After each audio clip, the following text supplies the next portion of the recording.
Jonas McKenna woke to a sight that froze his blood, a woman hanging from the ridge beam of his roof, her golden hair swaying in the cold mountain wind, feet dangling above a door branded with the words, "Savage's Bride." She wasn't dead. Not yet. But whoever left her like this wanted to finish the job. And when the first rifle shot cracked through the pines, Jonas knew they were close. Follow my story to the end and tell me in the comments which city you're watching from, so I can see just how far this tale of love and survival can travel. The pine needles crunched under Jonas McKenna's boots as he stepped out into the pale Wyoming morning. His breath misted in the cold air, eyes fixed on the figure swaying from the roof beam, light hair catching the sunrise face hidden in shadow. He moved closer. Her dress was torn, the fabric stiff with dried blood. The smell of charred wood from the scorched brand on his cabin door rose in sharp waves. Savage's Bride. Whoever had burned those words into the wood had meant them as a warning. Jonas reached up, pressing 2 fingers to her throat. A faint pulse. Still alive. His jaw clenched. He drew his hunting knife, slicing through the rope with one steady motion. Her body fell forward into his arms, light, fragile, like she'd been starved for days. He shifted her weight over his shoulder. That's when the first rifle shot tore through the air. The sound cracked like lightning echoing off the granite ridge. Jonas didn't think he ran boots sliding on loose rock, carrying her down the slope behind the cabin. The trees closed in around them, branches lashing at his coat, the smell of gunpowder hanging heavy. A second shot rang out, closer this time. He cut through a narrow deer path, heart pounding. Whoever they were, they'd seen him take her, and they weren't about to let her go.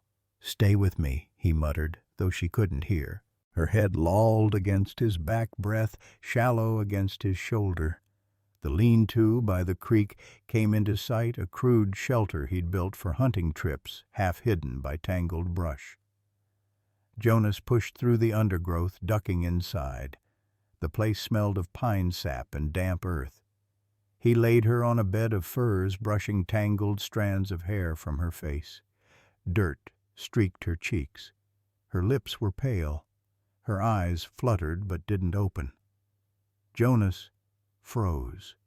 He knew that name, and it opened a door in his mind he'd been trying to keep locked for 15 years. Her breathing steadied, sly. "You're safe," he murmured, though he wasn't sure it was true. He dipped a tin cup into the stream outside, bringing back cold water to dampen her forehead. The forest beyond the creek was quiet now, too quiet. No more shots. No movement, which meant they were either gone or waiting. She stirred then, just barely, and whispered a name through cracked lips. "Taryn." Greyfeather. Gently under his touch, but her skin burned with fever. Jonas sat back on his heels, staring at her. He didn't know who she was yet or why she'd been strung up outside his home.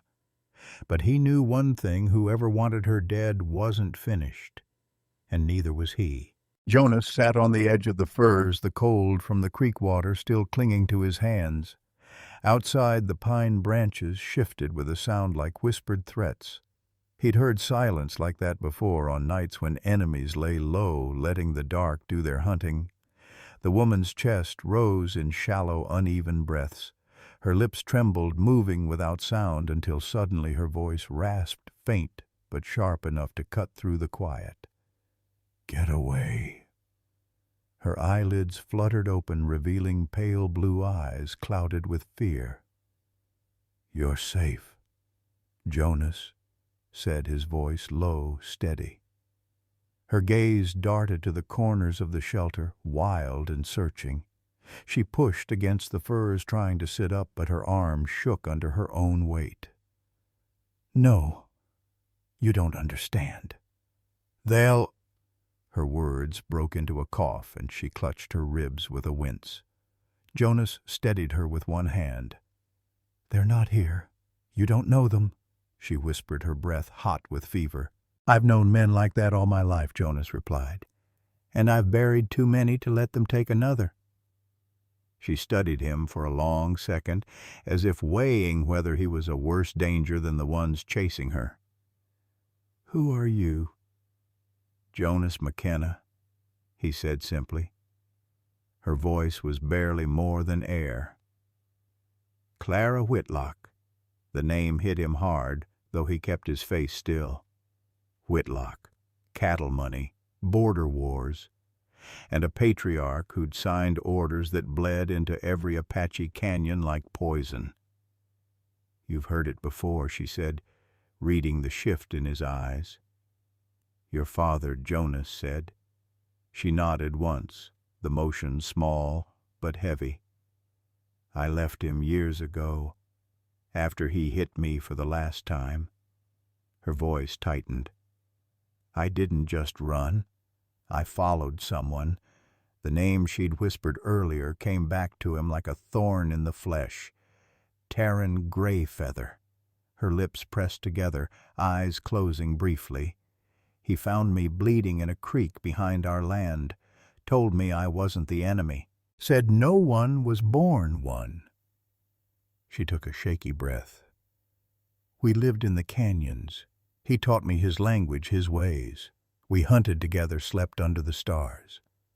Jonas didn't speak. He knew how rare that kind of trust was, how dangerous it was for a woman like her to step across the lines men had drawn in blood. "They came last winter," she said. "White men. Some I knew, some my father paid. They ambushed us. Tehran." Her voice broke, and for a moment she turned away, staring at the dirt floor. "He died, protecting me. I didn't scream. Couldn't. They dragged me down." Her words hung in the air like the smoke of a fire, long burned out, but still smelling of ash. Jonas's jaw worked as memories clawed up from the pit he'd buried them, in villages torched under the same lies, children crying in languages no one cared to understand, his wife's hand slipping from his as she bled out by a riverbank.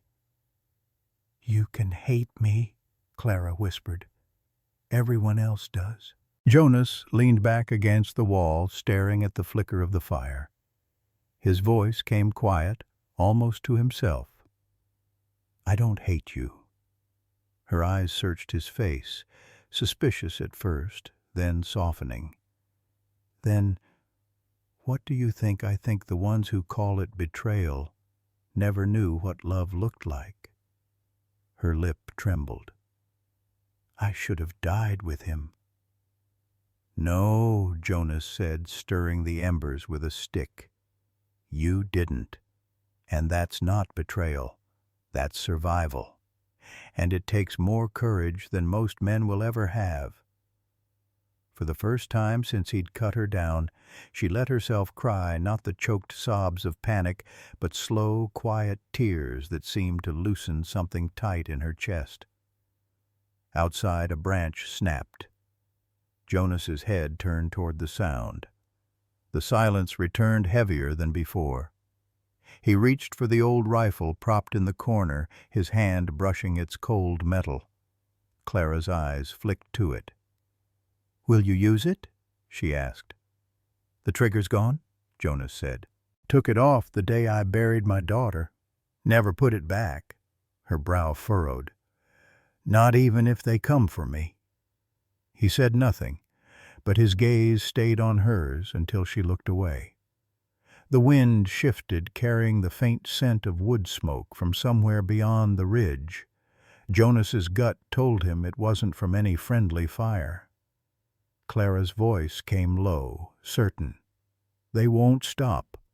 "No," he said, pushing himself to his feet. "But neither will I." He stepped outside into the cold, the forest swallowing him whole. While inside the shelter, Clara sat watching the fire, clutching the blanket tighter around her shoulders, listening for the sounds she already knew were coming. The next morning broke cold and thin, a silver frost still clinging to the pine needles. Jonas had slept lightly, every sound outside the lean-to cutting through the haze like a blade. Clara was still asleep, her breathing steadier now, though her face twitched from dreams she didn't invite. Jonas was by the creek washing his hands when he heard the crunch of hooves on the frosted ground. He straightened slowly, water dripping from his fingers, eyes narrowing toward the tree line. A lone rider emerged, hat low over his brow, hands visible on the reins. The man stopped 10 yards away, glancing over his shoulder before speaking. "Jonas," he said, his voice carrying the weight of someone who didn't want to be here. Jonas stepped forward, careful not to show his hand drifting toward the knife at his belt. "Evan," he replied. The rider adjusted his hat, looking anywhere but Jonas's eyes. "I don't want no trouble, but I figured you ought to know there's talk in Dry Creek. Word is someone's posted a quiet bounty. Coins, cattle, whatever it takes to bring her in." Jonas's jaw tightened. Her Evan nodded toward the lean-to. "Small frame, blonde hair. Folks say she's worth more dead than breathing." His eyes flicked to the shadows under the pines. "Some of Radcliffe's old boys have been asking around." Clara's voice came from behind Jonas, clear despite the rasp. How much Evan flinched, like he hadn't realized she was there. She stepped into view, blanket wrapped tight around her shoulders, eyes sharp. "Enough to make good men stupid," he said. "Enough to make bad men ride fast." Jonas cut in, his tone flat. "That's enough." Evan hesitated, then tipped his hat. "I'd ride careful if I were you. Word's spreading quick." Without waiting for an answer, he turned his horse and disappeared into the trees, the sound of hoofbeats fading like a bad dream. Clara turned to Jonas. "I have to go. You're not going anywhere." Her chin lifted. "If they find me here, they'll kill you too." Jonas stepped closer, his voice dropping. "I lost a wife and child because I followed orders and kept my mouth shut. I watched fire take everything and called it fate. I'm not doing that again." Her fingers tightened on the blanket, but she didn't step back. "I'm not asking you to die for me. You're not baggage," he said. "You're not a burden. You're a human being, and I'm done letting the world decide which ones are worth protecting." Something in her eyes shifted the fight, still there, but tangled now with something softer, something she didn't want to name.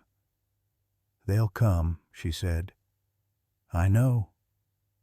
That night Jonas moved through the forest with the kind of silence that only comes from years of living outside the reach of others. The moonlight cut silver paths between the trees as he laid his traps, thin wires strung with old tin cups that would rattle if disturbed, trip branches across the narrow ridge paths, loose stones placed where boots would skid. Nothing meant to kill, only to slow, to warn. He remembered every lesson from soldiering, every trick from hunting, but his hands worked with a different kind of purpose now. Not to take life, but to keep one safe. By the time he returned to the lean-to, the sky was starting to bruise with the first hints of dawn. Clara was sitting near the fire, a mug of tea cradled in her hands, steam curling around her face. She looked up when he stepped inside. "You could have run," she said. "I could have. Why didn't you?" He crouched beside the fire, the heat warming his chilled fingers. "I've seen men fight to possess, to own, to chain. That's not why I'm here." "Then why?" He set his hand on the rough table between them, close enough for her to feel the heat of it, but not touching. "I just want you to live." Her throat tightened so quickly she had to look away. No one had ever said that to her before, not her father, not Taryn, not anyone. People had wanted her loyal, silent, useful, beautiful. No one had simply wanted her breathing. She sipped her tea, eyes fixed on the flames. They'll be fast. Then we'll be ready. Jonas leaned back, watching her profile in the firelight, and realized something had shifted. He'd found her by accident, but keeping her alive no longer felt like a choice. It was the only thing that made sense. Outside, the forest seemed still, but far beyond the ridge the first faint echo of hoofbeats carried on the wind, growing clearer with each passing minute. The hoofbeats came first as a faint vibration under the frozen ground, but Jonas felt them in his chest before he could hear them clearly. By the time the sound reached the edge of the lean-to, Clara had already set her mug down and was watching him with wide, steady eyes. She didn't ask if it was them, she knew. Jonas stood pulling on his coat, the leather creaking in the cold. "Stay inside," he said. "I can help. I need you alive more than I need help." Her lips pressed tight, but she didn't argue. Jonas stepped out into the morning, the air sharp enough to sting his lungs. The pines whispered overhead, but everything below was too still, as if the forest itself was holding its breath. He moved quickly, melting into the shadows between trunks, his boots making no sound on the frost-hardened ground. The traps he'd set the night before were silent, untouched, which meant they were coming from a different direction, or they were better woodsmen than he'd hoped. Jonas crouched at the crest of a small rise and scanned the slope below. 3 men moved through the trees in a loose stagger, dressed in dark coats, faces half hidden by hats pulled low. One had a limp, dragging his right foot slightly. Another carried a bottle of kerosene in one hand, a coil of rope over his shoulder. The third had a scar that ran from the corner of his eye to the edge of his jaw, white against weathered skin.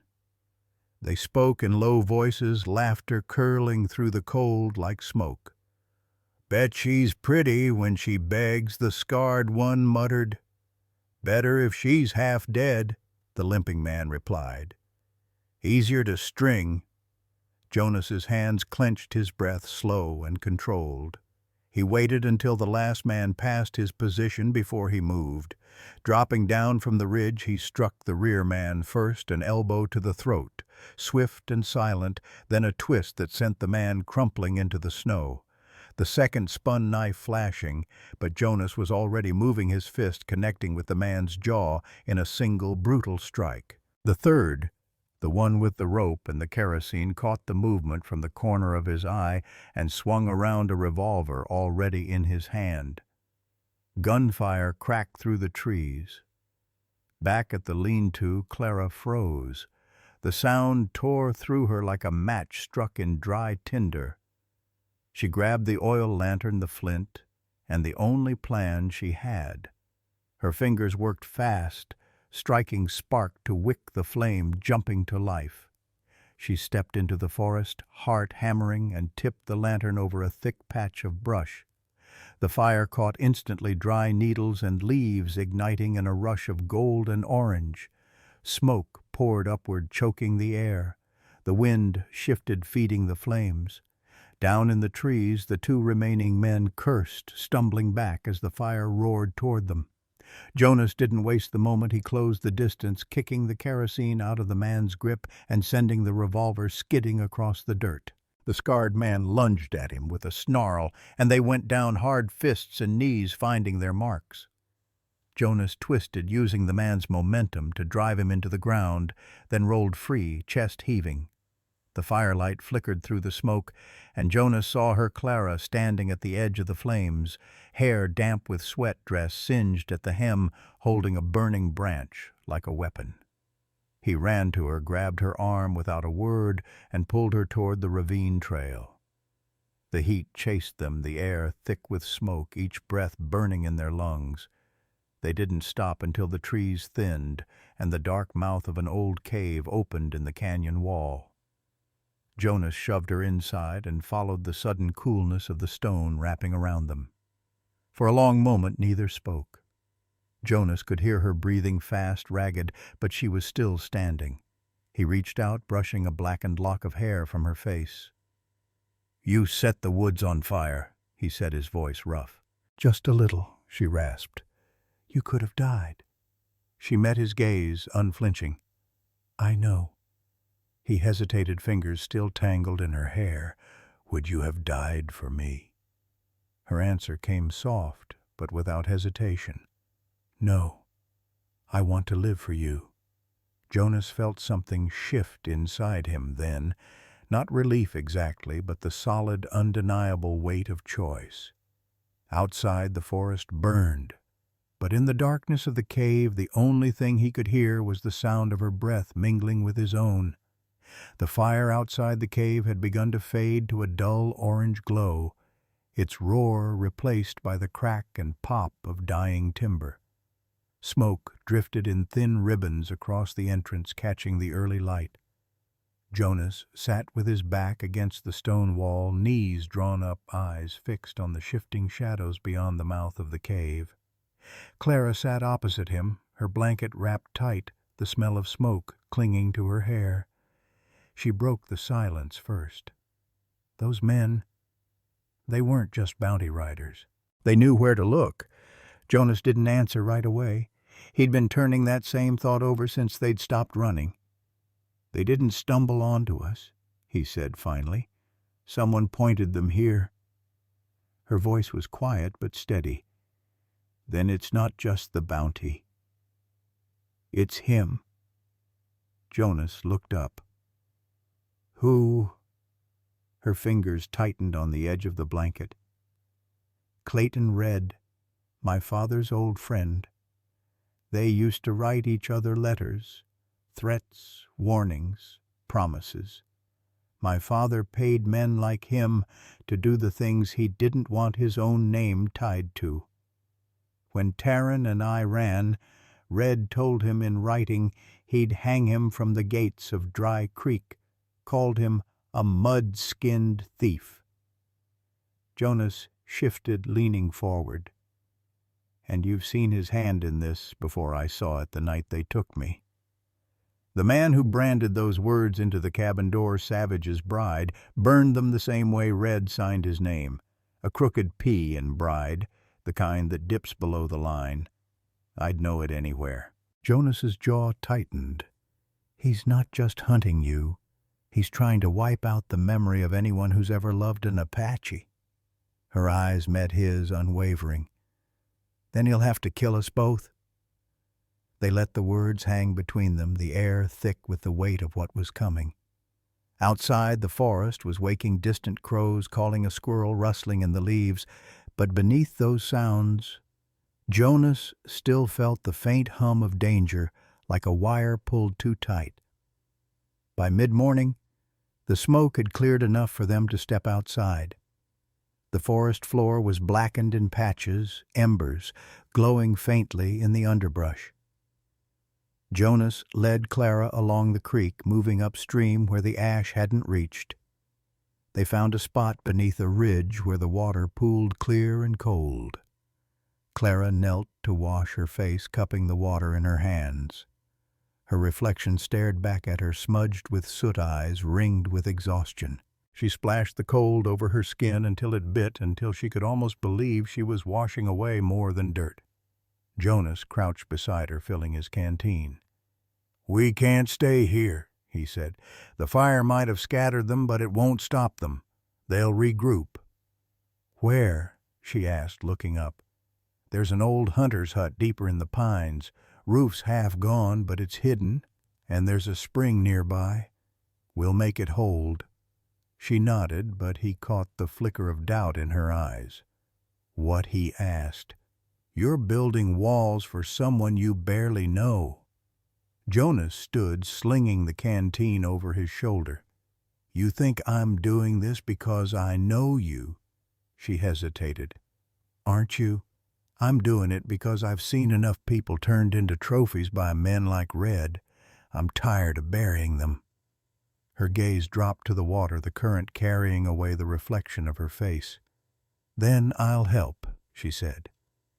"Whatever you need to make that hut hold, I'll do it." They moved together through the forest, Jonas keeping a constant eye on the ground for fresh tracks. Twice he stopped crouching to brush his fingers over the dirt. Once, It was a set of deer prints. The other time it was human, 3 sets, maybe more, heading in the opposite direction. By the time they reached the hut, the sun was dropping toward the trees, painting the clearing in gold. The structure leaned slightly, its roof sagging under years of neglect, moss thick on the logs. Jonas ran a hand over the rough wood. "We'll start here." Clara dropped her blanket and began pulling debris from the doorway. "It's bigger than I thought." "Wasn't built for one person," Jonas said. "Back when I used it, there were always 2 or 3 of us." "Hunters." He gave a small shake of his head. "Not all of them." They worked in silence for a while, clearing the inside, stacking broken planks outside the door. Jonas found a few old nails still usable and began setting the frame for a new door. Clara gathered pine needles for bedding and stripped bark to boil for medicine. As the light faded, Jonas stepped back to look at the repaired doorway. "Not perfect," he said. "It's standing," Clara replied. "That's enough for tonight." They ate what little Jonas had brought: dried venison, a handful of pine nuts, and sat by a small fire in the center of the hut. The air between them felt different now, less like strangers, and more like people tied together by the same enemy. Clara broke the quiet. "If we find proof letters, something that shows what Red's done, would people believe it?" Jonas stared into the flames. Some would, some wouldn't. But it's not about belief. It's about making it impossible for them to look away. Her fingers tightened around the tin cup in her hands. "Then we need to find it before he finds us." Jonas nodded once, slow. Outside, the wind shifted, carrying with it a sound too faint for most ears, but not his, the distant clink of metal against saddle leather moving through the pines. He didn't say a word, but his eyes met hers, and she knew. The faint clink of metal against leather grew sharper, riding in on the wind like an unwelcome memory. Jonas didn't move at first, his head tilting slightly, eyes narrowing toward the black wall of pines beyond the firelight. Clara noticed the shift in his breathing before she heard it too, the low rhythmic creak of saddle leather, the almost imperceptible thud of hooves moving slowly over pine duff. "How close," she whispered. Jonas didn't look at her. Too close. She set down her tin cup and reached for the small bundle she kept near her bedroll fingers, fumbling at the knot. "If we run now, we might—" "No." His voice was calm, but it carried a finality that left no room for argument. "We leave in a rush, we leave a trail. They're already looking for us. No reason to give them a map." Clara hesitated. "Then what?" Jonas glanced at the half-finished door frame. "We make them think we're somewhere we're not." The sound of the riders drifted again, then stilled. Jonas rose slowly, moving to the far corner of the hut, where an old stack of rotted firewood sat unused. He pulled out a few lengths of pine and set them against the wall, deliberately making them lean, as if recently handled. Then he nodded toward the old hunting trail that cut away from the hut. "We leave signs, broken branches. Boot marks lead them past us, deeper into the ridge. That'll give us time." Clara followed him into the dark without another word. The moon was thin, but bright enough to silver the frost on the grass.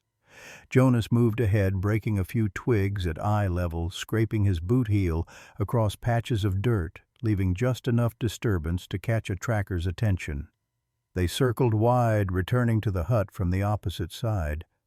Clara's pulse thudded in her ears, every shadow between the trees looking too much like the silhouette of a man on horseback. When they slipped back inside, Jonas doused the fire until it was nothing but a faint red glow. "From here on, no light," he said. "If they come close, we stay silent." Clara sat near the wall, pulling the blanket tight around her. "I can hear my heart beating," she murmured. Jonas crouched beside her, his voice low. "That's good. Means you're still in the fight."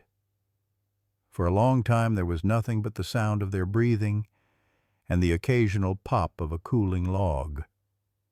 Then came the crunch of footsteps, slow, deliberate moving just outside. Jonas's hand found the handle of his knife. Through the gaps in the wall, he saw the flicker of a lantern pass by the light spilling across the frost. A shadow followed, long and lean, the brim of a hat cutting a sharp edge into the glow. The voice that spoke next was rough, almost amused. "Tracks lead right past here. Either we're close or someone's trying to be clever." Another man answered from farther off. "Ain't the first time she's been clever. Won't save her long." Clara's fingers gripped the blanket so tight her knuckles whitened. Jonas leaned just enough to meet her eyes, his expression steady, telling her without words not to move, not to breathe. The lantern light shifted again, moving toward the old trail. Hooves followed. Then silence. Jonas didn't relax until the sound faded completely. He waited another long minute before speaking. "They'll search the ridge. We've got until morning to move." Clara exhaled shakily. "You make it sound like this is normal for you." He sat back against the wall, eyes still on the dark outside. "I've been hunted before. Difference is, this time I'm not the only one they want." "And if they catch us?" she asked. He didn't answer right away. "Then we make sure they wish they hadn't." The cold pressed in heavier now, the kind of chill that seeps through wood and into bone. Clara pulled the blanket tighter and stared at him. "You said you'd never take up arms again." "I said I'd never fight for orders I didn't believe in," Jonas corrected. "Protecting you isn't the same as following a man's command." She looked away, but he caught the flicker in her expression, a mix of defiance and something softer. "You can't save everyone," she said. "I'm not trying to save everyone," he replied. "Just the ones worth saving." Outside the wind rose, rattling the pine boughs like bones. Jonas knew the riders weren't gone. They'd circle back or send more. The thought didn't tighten his chest the way it used to. This time he wasn't alone in the dark. The first light of morning bled slowly over the ridge, turning the frost to silver. Jonas had been awake for hours, sitting against the wall of the hut, listening to the forest breathe. The riders hadn't returned in the night, but that only meant they'd found another way to wait. He knew their kind patient enough to let a trail grow cold before striking again. Clara stirred under the blanket, her voice hoarse. "Are they gone?" Jonas shook his head. "Gone for now. Not for long." She sat up, rubbing her eyes. "Then where do we go?" "Dry Creek." The name came out like a stone dropped in still water. If Red's behind this, there's proof somewhere in that town. Letters, records, something that ties his hand to what happened to you and to others. Clara hesitated. "If we walk into town, we're walking into his reach." Jonas met her gaze. "Better to choose our ground than let him choose it for us." They packed quickly, keeping their gear light. Jonas left the new door half-hinged, an intentional sign that the hut was still in use. The trail toward Dry Creek wound through thick timber, then dropped into open grassland that stretched toward a cluster of buildings huddled against the winter wind. By the time they reached the edge of town, the sun was low behind a haze of cloud. Jonas pulled his hat brim down, shadowing his face. Clara kept her hood up, her hands buried in her coat pockets. The main street was quiet, just a pair of boys running toward the livery and an old man sweeping snow from the steps of the mercantile. Jonas led her down a side alley toward the back of the church. "If your father ever donated land here, the records would be kept by the parish." and if Red ever sent him threats, the drafts might still be in the archive. Clara glanced at him. Why would the church keep them? They keep everything Jonas said, even the things they pretend not to see. Inside the parlor smelled of old wood and candle wax. Shelves lined the walls, stacked with ledgers, letters, and maps curled at the edges. The town's new deputy, barely more than a boy, sat at a desk near the window, looking up in surprise as Jonas stepped in. "Can I help you?" he asked. Jonas set his hands on the desk, leaning in just enough to make the deputy's eyes sharpen. "Name's McKenna. I've got reason to believe Clayton Red's riding this way with men, and I've got proof he's not here for any kind of business the law should protect." The deputy's jaw tightened. Proof Jonas reached into his coat and laid a piece of charred leather on the desk. The words "Savage's Bride" still burned deep. Clara stepped forward and placed a folded letter beside it, the one she'd found hidden among her father's old documents before she ran. The writing slanted, in the same way the letters curling with the same cruel flourish. "This was nailed to the cabin where I found her," Jonas said. "This letter was written to her father promising to hang the man she loved from the town gates. Same hand, same man." The deputy studied the leather, then the letter, then looked at Clara. "If this is true, people ought to know who they're letting ride into their streets." Clara's voice was steady, though her hands trembled inside her coat. "I don't need them to love me. I just need them to see me as a person, not a warning." The deputy nodded slowly. "Red's due in by week's end. I'll speak to the mayor, but you should be careful. He's got friends here." "We're counting on that," Jonas said. They left the church by the back door, avoiding the main street. The wind was colder now, sweeping loose snow in thin spirals across the ground. Clara pulled her hood tighter. "You think they'll listen?" Jonas didn't answer right away. "They'll listen. Whether they believe is another matter." They reached the wagon yard at the edge of town where they'd stashed their horses in the far stall. Jonas checked the cinch on his saddle, scanning the yard as he worked. A man stood by the pump, filling a bucket, his eyes fixed on them in a way that wasn't just casual curiosity. Clara noticed, too. "One of Red's?" she asked quietly. "Maybe. Maybe just someone who likes to know other people's business." Jonas mounted, waiting for her to climb up beside him. "Either way, we ride out of town before nightfall. We'll be back when the crowd is here to listen." As they rode toward the foothills, the last light bled out of the sky, leaving the mountains dark against the horizon. Clara looked back once, seeing the dim glow of the town's lanterns fading into the cold. Jonas kept his eyes forward, his voice low enough for only her to hear. "He knows we're here now. That's the point. Next time we come back, we won't be the ones hiding." The wind carried the faint sound of a hammer striking steel from somewhere far down the trail, and Jonas knew it for what it was, the sound of a camp being built. Red was closer than they'd thought. The foothills were darker than the valley. The cold sharper, the air heavy with the smell of pine pitch.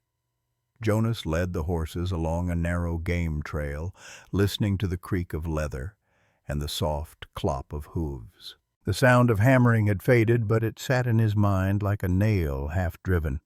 Red wasn't just coming. He was preparing to stay. They reached a ridge overlooking a small clearing where the faint orange glow of campfires flickered through the trees. Jonas crouched low, motioning for Clara to do the same. From this vantage he could see them clearly. 6 riders, their coats pulled tight against the wind, horses tethered near a wagon. Men worked in pairs, setting up lean-tos, sharpening blades, laughing low at jokes that made their shoulders shake. Clara's eyes narrowed. "He's here." "Not yet," Jonas said. That's his welcome party. Red will ride in last, make sure the ground's already set for him. She studied the camp, her hands buried deep in her coat pockets. We can't take them all head on. We won't. Jonas's voice was calm, deliberate. But we can make sure they walk into Dry Creek carrying the wrong kind of baggage. Clara turned to him, her expression caught between curiosity and caution. What are you thinking? Proof isn't enough. People need to see who they are before they'll believe what they've done. That means letting these men be themselves where everyone can see it. He led her back down the ridge, their boots crunching softly on the frozen ground. By the time they reached the horses, Clara was watching him the way someone might watch a man who was sharpening a blade they weren't sure he planned to use. You're going to draw them into town, she said. I'm going to let them draw themselves, Jonas corrected. Pride will do the rest. They camped that night in the shadow of a rock outcrop. No fire, the horses tied in close. The cold was a living thing crawling through blankets and coats, but neither of them slept much anyway. Jonas lay still, his eyes open to the darkness, listening for the rhythm of trouble approaching. By first light, the camp below had gone quiet, the riders likely asleep after a night of drinking. Jonas woke Clara with a touch to her shoulder. Time to move. They rode into Dry Creek just after midday, blending into the slow bustle of wagons and townsfolk. The main street was busier than before, word of Red's arrival drawing people from outlying homesteads. Children darted between storefronts, and shopkeepers leaned in their doorways waiting for the spectacle. Jonas and Clara dismounted near the livery keeping to the edges of the street. Jonas spotted the deputy standing outside the courthouse scanning the road. When he caught sight of Jonas, he nodded once, almost imperceptibly. "You've spoken to the mayor?" Jonas asked when they met. The deputy's expression was guarded. "He's agreed to hear you, but he won't take sides unless the town's with him. You'll need to win them over before Red rides in." Jonas's gaze drifted toward the street.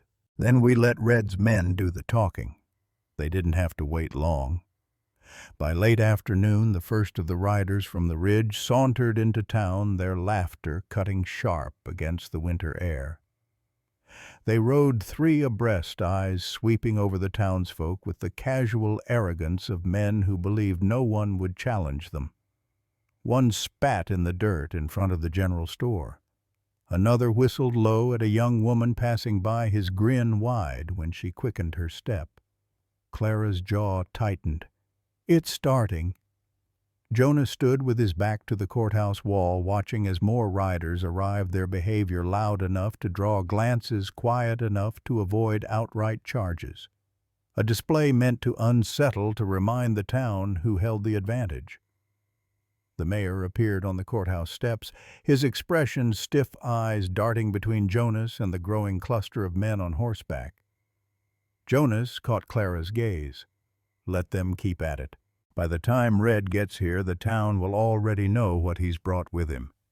As the sun dipped low, the sound of a single horse's hooves rang clear over the murmur of the street.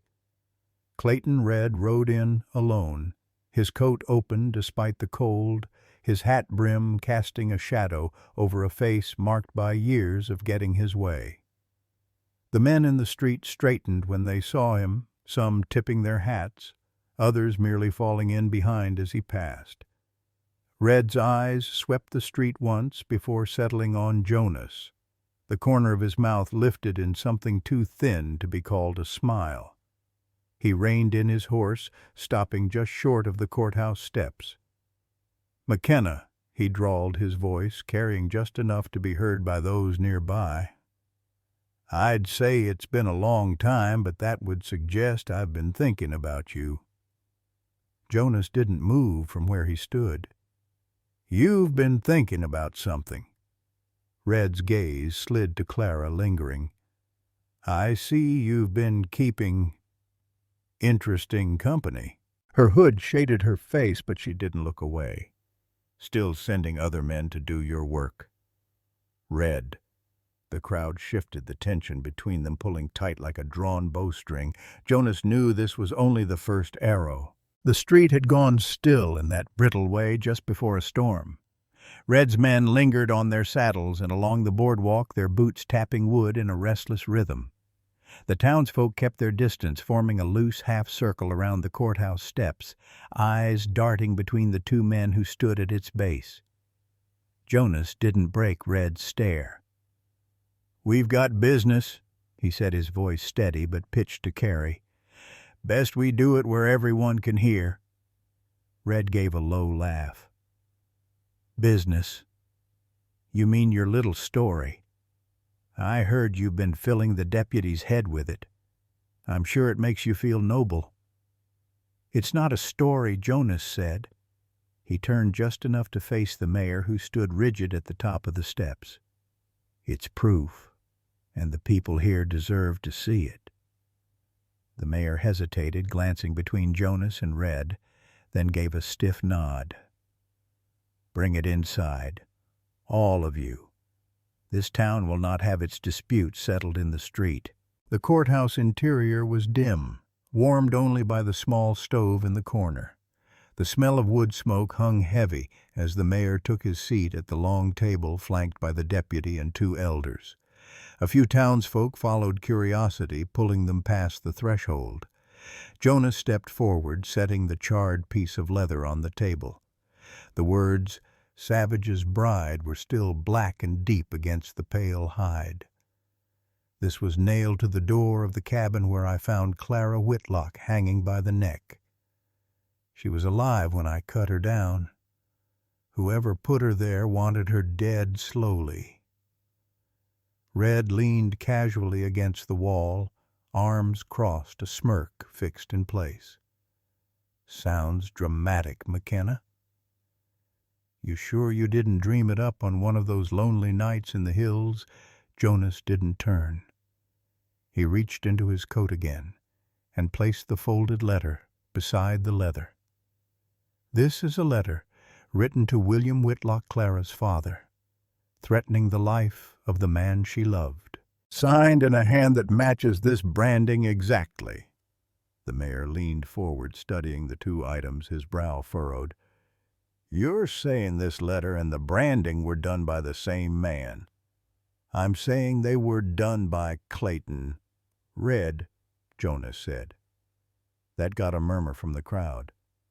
Red pushed off the wall, his boots heavy on the floor. "Anyone can copy a hand, McKenna. You've got nothing that ties me to this except your word and hers." His gaze slid to Clara like a blade. "And her word doesn't count for much in these parts." Clara stepped forward before Jonas could answer. She untied her cloak and let it fall to her elbows, then turned her back to the room. Gasps rippled through the courthouse. Long, twisted scars ran across her shoulders and down her spine, some raised like rope burns, others still faintly red at the edges. "These weren't given to me by Apache blades," she said, her voice steady but ringing in the quiet. "They were given to me by white hands, Christian hands, men who said they were saving me from sin." She faced the room again, her eyes locked on Red. "Taryn Greyfeather didn't chain me. He taught me how to survive. You didn't hang me to punish love. You did it to silence it." The silence after her words was heavier than any shout. Even the mayor's hands tightened on the arms of his chair. From the back of the room, an older man stepped forward, leaning hard on a cane. His voice was hoarse but clear. "I was there. Field surgeon for the militia the night of the Dustwater raid." Red gave the order. "No quarter. No captives. He said he wanted the land washed clean. We attacked before dawn and burned everything." He looked directly at Jonas. "That was the night your family died." The air shifted, the crowd murmuring louder now, some with eyes cast down, others fixed on Red with something sharper than curiosity. Red's jaw flexed, his smirk gone. You're all swallowing lies from a man who's been hiding in the hills for years and a woman who betrayed her own blood." The mayor's voice cut through the noise. "Clayton Red, until these accusations are resolved, you and your men will remain under watch." A few of Red's men stepped forward, hands twitching toward their belts, but the deputy's hand was already on his revolver. Jonas didn't move his eyes, never leaving Red's. Red's gaze narrowed to a thin, dangerous line. "This isn't over, McKenna." Jonas's voice was calm, almost quiet. "No, it's just starting." The mayor called for order, but the room was already splitting into whispers, the townsfolk carrying what they'd seen and heard back out into the street. Red stood in the corner like a man calculating the weight of every door and window, his next move already building behind his eyes. Jonas knew they'd drawn blood, but that made the next hours even more dangerous. When the courthouse doors opened, the cold hit like a slap. The gathered townsfolk spilled back into the street, their voices low but quick, each carrying a version of what they had just seen. Jonas stepped out last. Clara beside him, her hood drawn again, though she knew there wasn't a soul in Dry Creek who hadn't seen her scars by now. Across the way, Red emerged with two of his men close at his shoulders.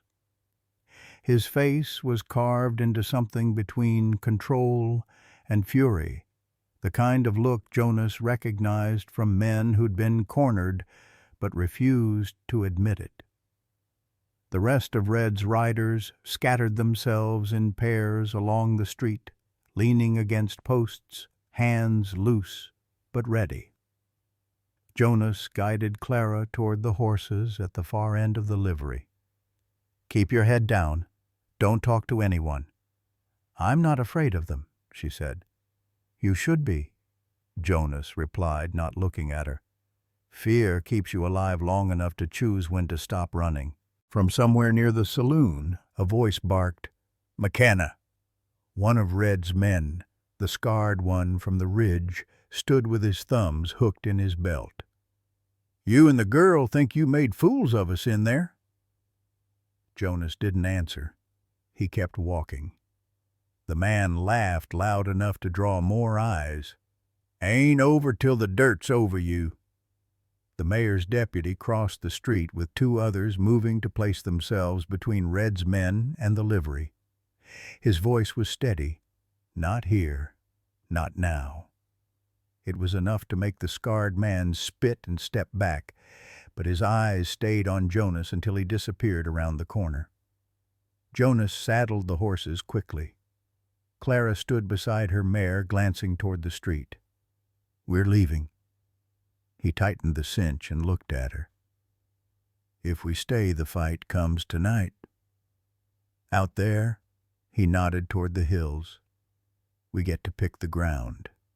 "And if leaving looks like running?" she asked. "Let them think it," he said. Men like Red get careless when they think they've already won. They led the horses out of town by the east road, the sound of boots and murmured talk following them until the buildings thinned and the prairie opened wide. The wind had a bite in it now, carrying the smell of snow. Clara pulled her coat tighter, glancing back once at the shrinking shape of Dry Creek. Jonas saw it too, the line of dust rising faint against the horizon behind them. "Riders!" "They're following," Clara said. Expected they would. He pushed the pace until the road bent into a stand of cottonwoods along a frozen creek. There he dismounted and led his horse into the trees, motioning for Clara to do the same. They tied the animals in deep shade. Then Jonas scanned the ground, eyes sharp. "This is where we split the trail," he said. "They'll follow the road if we make them believe we stayed on it." Clara frowned. How Jonas dropped his saddlebag in the dirt, scattering a few scraps of cloth and an old canteen where they'd be easy to spot. Then he walked a short distance down the road, making fresh hoof prints with his horse before doubling back into the trees. "Tracks tell a story," he said, rejoining her. "We just need to give them the wrong ending." They moved along the creek bed, the frozen mud muffling their steps until the sound of hoofbeats carried from the road above. The voices were faint, but carried enough for Jonas to catch the tone, hunters sure they were closing in. Clara kept close her breath, quick in the cold. "You think they'll take the bait? They'll have to. Pride won't let them turn back without seeing for themselves." They kept to the creek until the light began to fade, the sky bleeding into shades of iron and deep blue. Jonas found a narrow cut in the rock, a place where the creek had carved a low wall that offered shelter from the wind. "We camp here tonight," he said. Clara knelt to gather dry twigs, but Jonas shook his head. "No fire. Smoke's a signal, and we've already given them enough to chase." They sat in the cold, the only warmth from the closeness of their bodies against the rock wall. For a long time, neither spoke. Then Clara's voice came soft. "What happens when we go back?" Jonas looked out into the dark. "We bring more than words. People saw Red today, saw what he is. We just need to give them the rest of the truth. And if the truth isn't enough," his gaze met hers steady, "then we make sure it's loud enough they can't ignore it." Somewhere out on the prairie, a coyote called the sound, stretching long and mournful across the night. Jonas listened, then shifted his weight against the stone, his hand resting near the knife at his belt. He knew the riders weren't far. The only question was whether they'd come before the snow.